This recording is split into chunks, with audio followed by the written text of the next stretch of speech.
Hello everybody from WCA Biology B. This is Miss Peachy again, and I am doing a video on Unit 4, Lesson 7, Impacting Carrying Capacity. There's just a lot of overlap with the previous lesson on this one. Pretty much everything we've talked about, and we're just going to emphasize or re-emphasize some points, and I think that's pretty common in the layout of these lessons. A little bit of a spiraling, if you will, where we come back to the same point many times over. So our key terms here are carrying capacity, community, ecosystem, and population. And we talk again about carrying capacity being the maximum number of individuals that an ecosystem can support, right? It says, what are the things that influence or affect carrying capacity? Let's see here. They represent carrying capacity by the letter K. The letter K, which I think is going to come up a little bit later, is the letter we use to represent carrying capacity. It goes on to say that there are many things that can affect the carrying capacity. For example, look at this rabbit. He's pretty cool. He's got some really long ears and stuff. And it says he's just sitting in a field all by himself. And now there's other rabbits moving into the same field. Which factors would limit the carrying capacity of the population? And it says in this scenario, it's likely going to be space and food. And those are the two main carrying capacity limits, or the limiting factors that are going to affect carrying capacity. One field can only support a certain number of rabbits. Once that limit has been reached, individuals need to compete to survive. Sometimes different populations living in the community, different groups of organisms living in the area, compete for the same resources as well.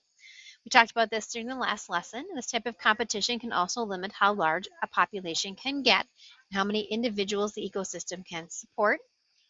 So look at plants, for example.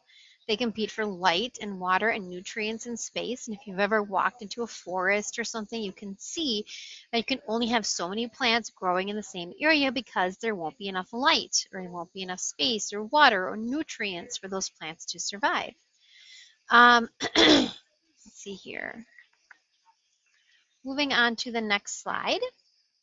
Here's your forest picture. I've never been into a forest that looks quite like that, though. That looks a little bit more like a tropical rainforest.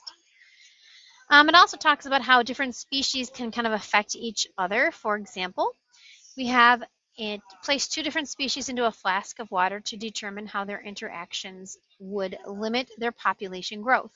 One species, rotifer, which is this picture here, is a microscopic organism that lives in a pond. They are predators feeding on bacteria and other microscopic organisms. The other organism placed into the flask was a water flea. And when you look at them, if you have rotifers alone, their population continues to go up, and the carrying capacity is right up here, just under 4,500. But when you add the water fleas into, or I should say, I think it's the other way around here. We actually have your population of water fleas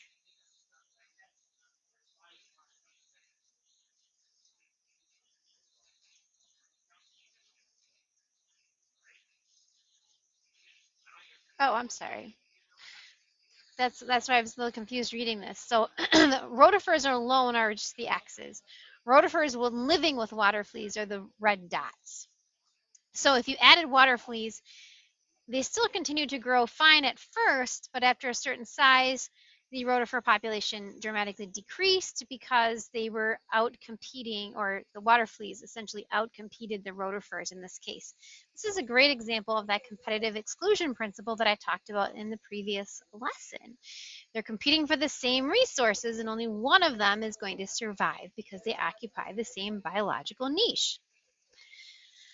So this is an example of how other members of the community can limit population size and carrying capacity. The community is a term that describes all the living things in an ecosystem. All right, so moving on, we talk a little bit about disease and other factors that can affect carrying capacity that are more external. They're not necessarily about competition here. There are things that can just decimate a population or change a population that really have nothing to do with the population size themselves. For example, extreme events like hurricanes, tornadoes, fires, and mudslides can alter the availability of resources, and that can affect the population size.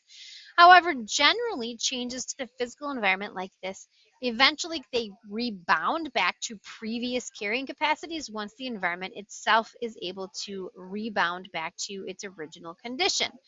Another thing to think about are things such as disease. Disease can come in and decimate a population as well. Disease, however, is kind of a weird one because it is somewhat density dependent as well. So the size of the population is going to increase the spread of disease. When your population is larger, when organisms live in closer quarters, diseases spread more um, quickly, it's spread faster, and it has a more of a devastating effect than if population of organisms are more spread out, right? And so you can kind of think of all of these factors and how they affect the population. When the population size changes, that is sometimes a representation of a change in carrying capacity. It isn't always. If disease comes in, population will go down, but that doesn't necessarily mean the carrying capacity has gone down. It's just that there are fewer individuals than there were before. If the actual environment changes because a big flood comes through, then the whole environment is changing, and therefore the population is going to have to change too, because the carrying capacity will generally be lower in those situations because there are changes to the ecosystem. So this is a connection between how organisms are interdependent on the ecosystem and the parts of them.